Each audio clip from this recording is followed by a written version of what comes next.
Vai tavā dzīvoklī vēl ir vecie ūdens skaitītāji? Tad šī informācija būs noderīga.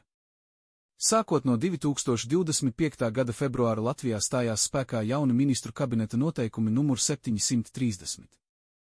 Tie paredz, ka līdz 2027. gada 1. janvārim visiem karstā ūdens skaitītājiem jābūt attālināti nolasāmiem. Ja skaitītāji tavā dzīvoklī uzstādīti pirms 2025. gada oktobra un vēl nav ar radio moduli, tie būs jāmodernizē vai jāmaina. Kāpēc tas ir svarīgi? Pirmkārt, attālinātā nolasīšana nozīmē, ka nav jāziņo rādījumi katru mēnesi, to izdara sistēma automātiski. Otrakārt, tas izslēdz kļūdas un neskaidrības rēķinos.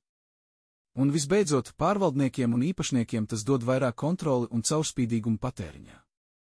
Protams, ir arī izņēmumi, ja nomaiņa nav ekonomiski pamatota, tad to var atlikt.